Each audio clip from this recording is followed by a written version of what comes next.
Shalom Chavarim.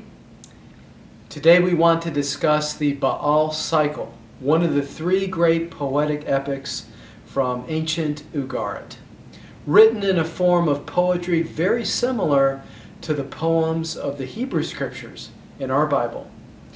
Before we dive in, let's blow the shofar to remind us that our God provides.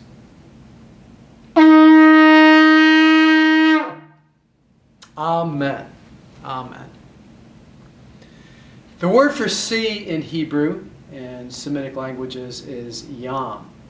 The Canaanites conceived of Yam as the god of the sea, and he takes the forefront in the Baal or Anat cycle. And he makes a request from El. El, as you recall, is the head of the pantheon of Ugarit. So we have Yam, the sea god, making a request of El. And he asks for a palace. And El grants his request. And Yam is thinking, and he says, well, I would like something else. I would like Baal to be subjugated to me. And Baal, as you might recall, is the son of El. Baal means Lord. He is the weather god. And he is the offspring of El and his consort Asherah. So Yam says, please give me Baal. And El says, yes. What father would do that? But he does. Baal, however, resists. And he goes to Kothar Wachasis, whom we've seen before in these epics.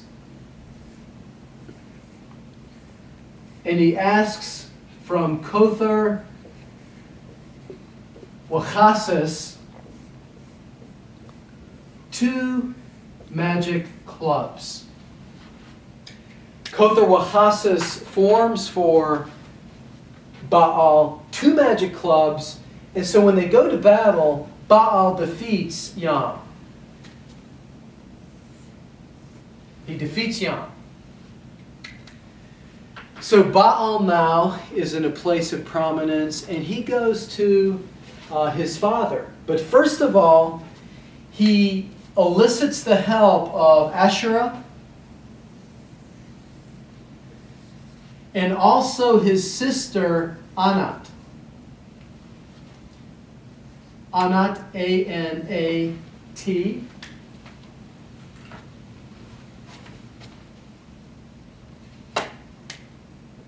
He appeals to both Asherah and Anat to appeal to El for a palace. He wants a palace too. And El grants his request, and so Baal goes back to Kothar Wachasis, who builds for Baal a palace. Well, the 3 most famous offspring of El and Asherah are Baal, Anat, and Mot. And so Mot, the 3rd sibling of the union of El and Asherah, Mot rises up against Baal.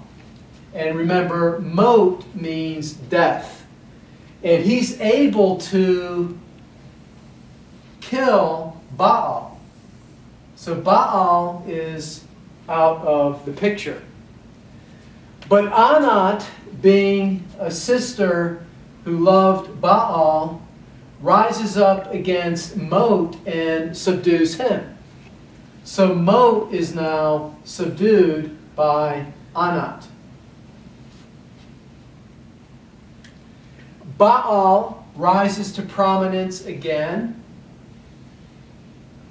So Baal is restored to prominence and authority. And Mot finally subjects himself to Baal.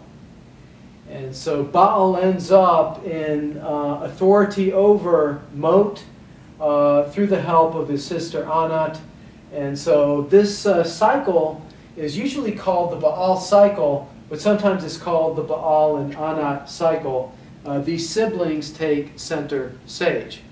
But Baal is a very important god in the Ugaritic pantheon because he's the weather god. And in an agricultural society, you need rain in the rainy season, you need sun, you need droughts to be kept at bay, to have a fruitful and lively existence in the ancient Near East. And so this is the same Baal whom Elijah faced his prophets at Mount Carmel in 1 Kings 17 through 19. So it's this Baal that we're reading about. He's portrayed as the one who rides upon the clouds. The Lord is pictured that way in the Psalter. So we learn a lot about the god Baal through this Baal cycle. There's a lot of repetition. There's a lot of what Robert Loth would call synonymous parallelism. But this is the basic storyline that underlies the Baal cycle. In the end, Baal has center stage. He has subdued Mot with the help of Anat, and has also received favor from his father El. May the Lord bless you and keep you as you appreciate even more the deep and rich foundations of the ancient Near East, which gave rise to our Holy Scriptures at the command of God. Amen.